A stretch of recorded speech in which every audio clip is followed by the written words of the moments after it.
Hello दोस्तों, इस साल गांव में खेती अच्छी नहीं होने के कारण विशाल को मजदूरी करने के लिए शहर जाना पड़ रहा था। रानी ने भरी हुई आंखों से विशाल को विदा किया, जिसके कारण रानी बहुत उदास थी।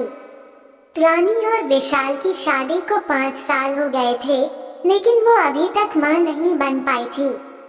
इसीलिए उसकी सास सरिता देवी जी दिन रात उसके पीछे पड़ी रहती थी। उन्होंने उसकी बहुत झाड़ फूंक करवाई, कोई तांत्रिक और ओझा बाकी नहीं रह गया था। रानी ने कई बार अपनी सास से कहती थी कि मैं एक बार डॉक्टर को दिखाना चाहती हूँ, लेकिन उसकी सास इनकार कर देती थी। विशाल ने तो यह मान ही लिया था कि अगर बच्चा होना होता तो हो जाता, उसे कोई दिक्कत नहीं थी। लेकिन सरिता देवी जी हमेशा अंधविश्वास में रहती थी। ऐसे ही एक बार सरिता देवी जी को पता चला कि गांव में एक नए बाबा जी आए हैं और वह सबके मन की मुराद पूरी कर देते हैं। वह अपनी बहू को लेकर बाबा जी के पास पहुंच गई और बाबा जी से बोली, बाबा जी, मेरी बहू की गोद हरी कर दीजिए। बाबा जी ने कहा, हमें आपकी बहू के साथ एक खास पूजा करनी है और इसके लिए हमें अपने गुप्त कक्ष में जाना होगा। वहाँ पर कोई और नहीं आ सकता। रानी को बहुत डर लग रहा था। उसने अपनी सास के कान में कहा, मुझे कहीं नहीं जाना माँ जी, मुझे बहुत घबराहट हो रही है। लेकिन सरिता जी ने उसे डांटते हुए कहा, बाबा जी जो कह रहे हैं चुपचाप श्रद्धा के साथ कर ले, तो तेरी गोद हरी जरूर हो जाएगी। रानी घबराई हुई सी बाबा जी के साथ खास कक्ष में चली गई। वहाँ पर बाबा जी ने थोड़ी देर तक पूजा की और उसके बाद बाबा जी ने उसे कुछ पीने के लिए दिया और उसके बाद वो बेसुध अवस्था में उत्तेजित होने लगी।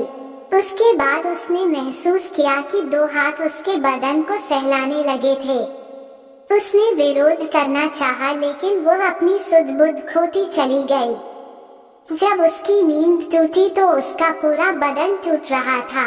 उसे समझ में आ रहा था कि उसके साथ किसी ने बहुत गलत हरकत कर दी है, लेकिन उसे समझ में नहीं आ रहा था कि वह अपनी परेशानी किसे बताए।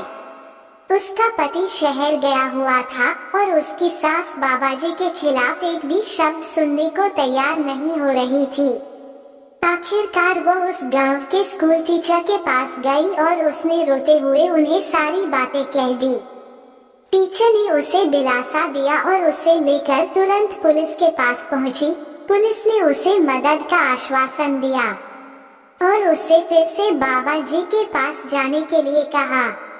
लेकिन इस बार रानी ऐसे ही नहीं गई थी, बल्कि पुलिस के द्वारा दिया हुआ छुपा कैमरा लेकर भी गई थी।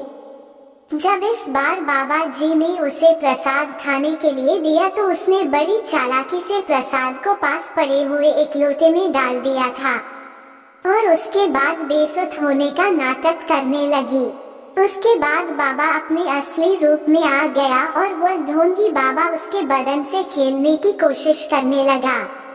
उसी वक्त पुलिस ने आकर उसे दबोच लिया और बाद में पता चला कि वह कोई बाबा नहीं था, बल्कि एक शातिर चोर था जो इस गांव में आकर बाबा बनकर लोगों के भावनाओं के साथ खिलवाड़ कर रहा था।